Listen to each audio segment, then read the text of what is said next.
సాయిరాం. ప్రతి ఇంట్లో పూజా గదికి చాలా ఇంపార్టెన్స్ ఇస్తూ ఉంటారు. ఇల్లంతా బాగా కట్టుకున్నాం, పూజ చేసుకోవాలి, రోజు పూజ చేసుకోవాలి. కొందరు ఏమంటుంటారంటే మేము రోజు పూజ చేస్తున్నామండి, అయినా మాకు కష్టాలు తప్పట్లేదు, కష్టాలు పోవట్లేదు, కష్టాలు ఉన్నాయని రోజు పూజ చేస్తున్నాం, జపాలు చేస్తున్నాం, వ్రతాలు చేస్తున్నాం, అలాగే కొన్ని దీక్షలు కూడా చేస్తున్నాం, ఉపవాసాలు ఉంటున్నాం, అయినా అసలు కష్టాలు ఏం తప్పట్లేదు. అంటే దేవుడు ఏమైనా మా మాట వినటం లేదా? చెవులు మూసుకున్నాడా? ఎందుకు ఇలా చేస్తున్నాడు? ఇదంతా మా కర్మ ఏమో, మా జాతకమే ఇంతనేమో. భక్తిగా పూజ చేస్తున్నాం, ఎంతో భక్తిగా శ్రద్ధగా ఉపవాసాలు ఉంటున్నాం, అయినా అసలు కష్టాలు తీరట్లేదు. ఒక్కోసారి అసలు విసుగుపడుతుంది, అసలు దేవుడు ఉన్నాడా లేదా అని. దేవుడు అనేవాడు ఉంటే కాస్త మా కష్టాలు తీరాలి కదా. అంటే పూజకి ఫలితాలు లేదా? జపం చేస్తే ఆ మంత్రంలో శక్తి లేదా? ఇలా అన్ని డౌట్స్ వస్తూ ఉంటాయి. కరెక్టే, ఎందుకంటే కష్టాల్లో ఉన్నవాడికి మనకి ఎంతమంది దేవుళ్ళు, మొక్కోటి దేవుళ్ళు. సో అందరికీ మొక్కుతూ ఉంటాం, ఏ రాయి కనబడ్డా దండం పెట్టుకుంటుంటాం. కష్టం అలాంటిది.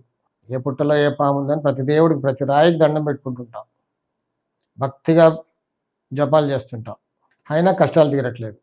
అంటే దీనికి కారణం భక్తిలో లోపమా? కాదు, చాలా నిష్టగా చేస్తున్నాం, అయినా తీరట్లేదు. ఎక్కడ కూర్చొని పూజ చేస్తున్నాం అనేది చాలా ఇంపార్టెంట్. మన పూజా స్థలం కాస్త నీట్గా పెట్టుకోవాలి. సరే, నీట్గా పెట్టుకొని అక్కడ కూర్చొని బాగా జపం చేస్తున్నాం, అయినా తీరట్లేదు. అంటే దానికి కారణం కొంచెం డెప్త్లోకి వెళ్తే ఏంటంటే, నేను గమనించింది నా ప్రాక్టికల్ ఎక్స్పీరియన్స్లో, ఆ ఇంట్లో దోషం ఉందనుకోండి, ఎక్కడైనా వాయువ్యంలో దోషం ఉంది ఆ ఇంట్లో, భక్తి బాగా పెరిగిపోద్ది, మహాభక్తులుగా మారిపోతుంటారు. ఎప్పుడు చూసినా జపాలు, తపాలు, వ్రతాలు, ఉపవాసాలు, అయినా కష్టాలు తీరవు. ఆర్థిక ఇబ్బందులతో ఎప్పుడు జీవితం సతమతం అవుతూ ఉంటారు. ఎప్పుడు కూడా అన్సర్టనిటీ, చిన్నగా అప్పుల్లోకి వెళ్ళిపోతుంటారు.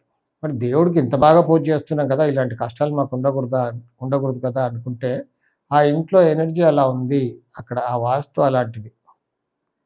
అక్కడ వాయువ్యంలో ఉన్న దోషాన్ని సవరించుకొని, అలాగే మిగతా చోట్ల నైరుతిలో, ఆగ్నేయంలో, ఈశాన్యంలో కూడా, ఈశాన్య దోషం ఉందనుకోండి, అసలు భక్తి అంటూ ఉండదు ఇంక అక్కడ. సో ఇక్కడ భక్తి ఉంది బాగా, అయినా తీరట్లేదంటే అక్కడున్న దోషాలని కాస్త మనం సవరించుకొని చక్కగా పూజ చేస్తే పూజకి ఫలితం ఉంది, మంత్రానికి కూడా శక్తి ఉంది, కాదని కాదు. కానీ మనం కూర్చొని పూజ చేసుకునే స్థలం బాగుండాలి. అంటే మన ఇంట్లో ఆ ఎనర్జీ బాగుండాలి, ఇంట్లో ఆ వాస్తు బలం ఉండాలి. వాస్తు బలం ఉండేలాగా చేసుకున్నాక అప్పుడు మనం పూజ కానీ, ఏదైనా వ్రతం కానీ, జపం కానీ చేసామనుకోండి, దాని ఫలితం అప్పుడు ఇమ్మీడియట్గా కనబడుతుంది. ఇల్లు సాధారణంగా ఏంటంటే, ఇల్లు వాస్తు ప్రకారంగా కట్టుకున్నాం అంటే కాదు. ఊరికే వాస్తుపరంగా కట్టుకోవడమే కాదు, జపాలు, తపాలు, ఇవన్నీ పూజలు కూడా చేయాలి. కాకపోతే ఆ ఇంట్లో శక్తి ఉంటేనే రిజల్ట్ వస్తుంది, లేకపోతే ఎంత కష్టపడ్డా రిజల్ట్ రాదు. కొంతమంది ఏం చేస్తుంటారు, పూజ ఎక్కడ ఉండాలి అంటే, పూజ అనగానే పూజారం ఎక్కడ ఉండాలి అనగానే ఏం చేస్తారు, ఈశాన్యంలో పూజారం కట్టుకుంటారు. ఈశాన్యం ఈశ్వరుడు స్థానం అని చాలామంది. ఇప్పుడు వాస్తు అనేది ప్రతి ఒక్కరు కూడా తెలిసి వచ్చేసిందండి. వాస్తు అంటే ఏంటి? సింపుల్గా చాలామంది అనే మాట ఏంటంటే, ఈశాన్యంలో పూజారం, ఆగ్నేయంలో కిచెన్, నైరుతిలో మాస్టర్ బెడ్రూమ్, ఇంతే.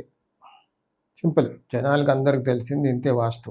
సో దాంతో ఈశాన్యంలో పూజారం కట్టుకుంటారు. అఫ్కోర్స్ కొంతమంది చెప్పేవాళ్ళు కూడా అలాగే చెప్తున్నారు, ఈశాన్యంలో పూజారం కట్టుకోవాలి, ఈశాన్యంలో కూర్చొని పూజ చేసుకుంటేనే ఆ పూజ అనేది సక్రమంగా జరుగుతుంది, ఫలితం కూడా ఉంటుంది అని చెప్తూ ఉంటారు.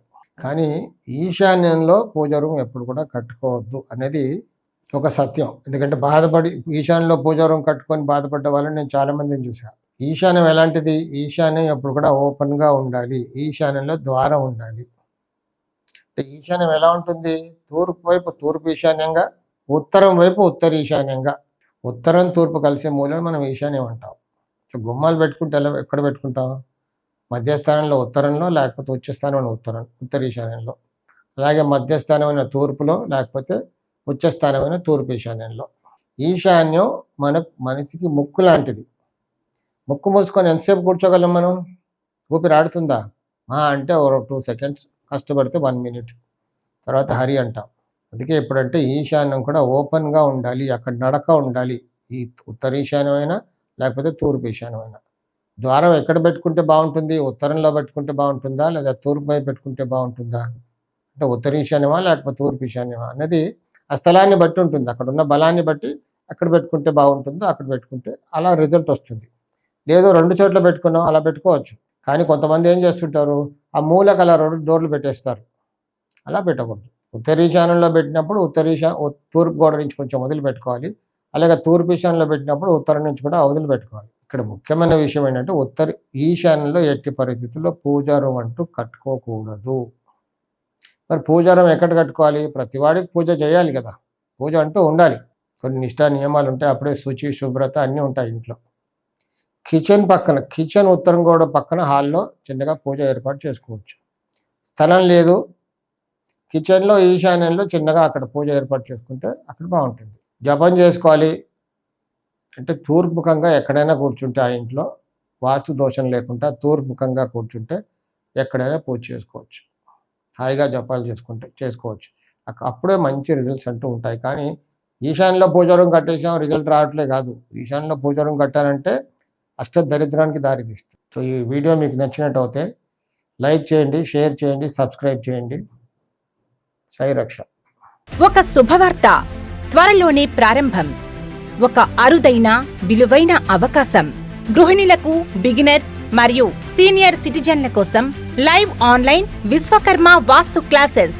పుస్తకాల వాస్తు కాదు, నిజ జీవితంలో పనిచేసే సాధారణ ఆచరణాత్మక నివారణలు. గత 40 సంవత్సరాలుగా ఫుల్ టైం కన్సల్టెంట్ గా లైవ్ టీవీ ప్రోగ్రామ్స్ ద్వారా వేలాది కుటుంబాల జీవితాల్లో మంచి ఆరోగ్యపరమైన మార్పు తీసుకొచ్చిన వాస్తు యోగి శ్రీ కెఎల్ విశ్వకర్మ గారి చేత 21 రోజులు లేదా 4 వారాల లైవ్ ఆన్లైన్ క్లాసెస్.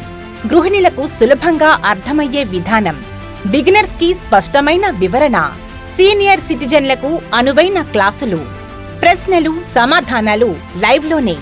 సర్టిఫికేట్ కూడా ఇవ్వబడును. మీ ఇంటి శాంతి, ఆరోగ్యం, సంపదకు వాస్తు ఎలా సహకరిస్తుందో ఇప్పుడే తెలుసుకోండి. ఆసక్తి ఉన్నవారు వెంటనే 9848045677 వాట్సాప్ నెంబర్కి కాల్ చేసి రిజిస్టర్ చేసుకోండి.